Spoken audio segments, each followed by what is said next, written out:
서울 아파트 평균 가격이 얼마인지 아세요? 2003년엔 3억이었어요. 12년 만에 4.3배가 됐습니다. 강남은요? 2003년 5억 3천만 원, 지금은 27억 4천만 원. 22년 만에 5배가 넘었어요.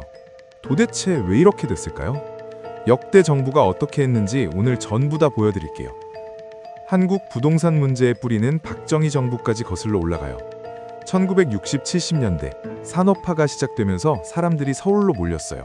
강남 개발이 시작됐고 아파트라는 개념이 생겨났어요.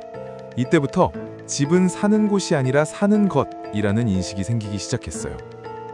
1988년 서울 올림픽.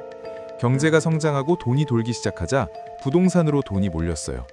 1988년 전국 집값 13.2% 상승, 1989년 14.6% 상승, 1990년에는 무려 21% 폭등했어요. 지금 문재인 정부 욕하는 분들 많은데요. 1990년이 역사상 집값이 가장 많이 오른 해예요. 노태우 정부 때예요. 그래서 노태우 정부가 꺼낸 카드가 뭐냐면요. 200만 호 건설이에요. 분당, 일산, 평촌, 산본, 중동, 1기 신도시예요. 공급을 엄청나게 늘렸어요. 그랬더니 집값이 잡혔어요. 여기서 배울 수 있는 교훈이 있어요. 집값은 규제로 잡는 게 아니라 공급으로 잡힌다는 거예요. 이 교훈을 역대 정부가 계속 잊어버려요.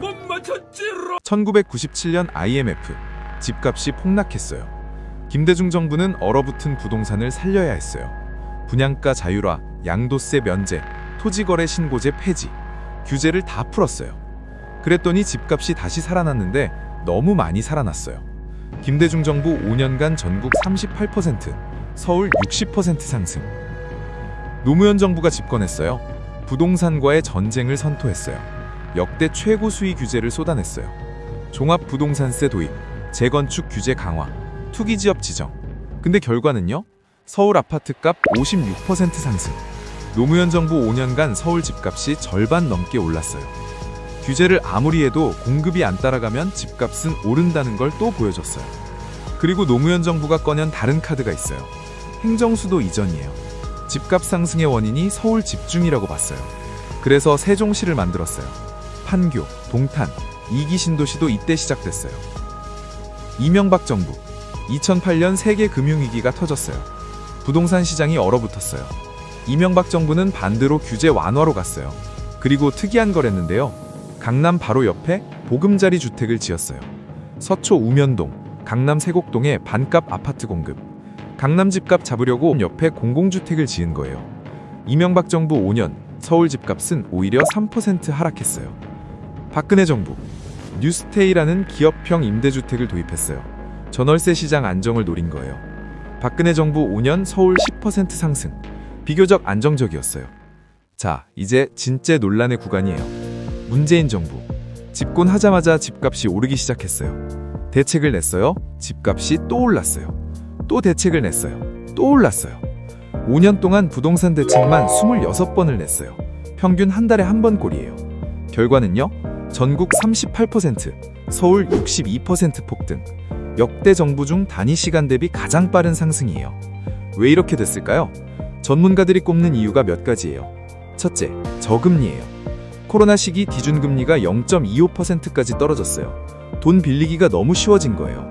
이건 전 세계 공통 현상이에요. 둘째, 임대차 3법이에요. 세입자 보호를 위해 만든 법인데요. 집주인들이 전세를 거두고 실거주를 하거나 팔아버렸어요. 전세값이 오르면 매매가도 따라 올라요. 셋째, 공급 부족이에요. 재건축 규제를 강화하면서 새 아파트 공급이 막혔어요. 대책 발표 이퀄 집값 상승이라는 공식이 생겼어요. 대책 나올 때마다 더 오르기 전에 사자는 심리가 작동한 거예요. 윤석열 정부, 반대로 규제를 다 풀었어요. 재건축 규제 완화, 대출 완화. 결과는 전국 11%, 서울 5% 하락. 근데 2024년 다시 오르기 시작했어요. 정권 말기엔 다시 집값 상승 조짐이 생겼어요. 그리고 계엄 사태로 정권이 끝났어요. 이재명 정부, 지금 집값 안정에 사활을 걸고 있어요. 다주택자 양도세 유예 종료. 대통령이 직접 자기 집을 팔았어요. 다주택 공직자를 부동산 정책에서 배제했어요. 2030년까지 수도권 135만 가구 공급 목표. 결과는 두고 봐야 알겠죠. 정리할게요. 집값 문제는 어느 한 정부의 잘못이 아니에요. 규제하면 공급이 막히고 완화하면 투기가 생기고, 이 딜레마를 60년간 반복했어요. 공통된 교훈은 하나예요. 공급이 안 따라가면 규제도 소용없다. 22년간 서울 아파트가 4배 오른 동안 내 월급은 얼마나 올랐나요? 이 질문에 답이 있어요. 구독과 좋아요 부탁드립니다.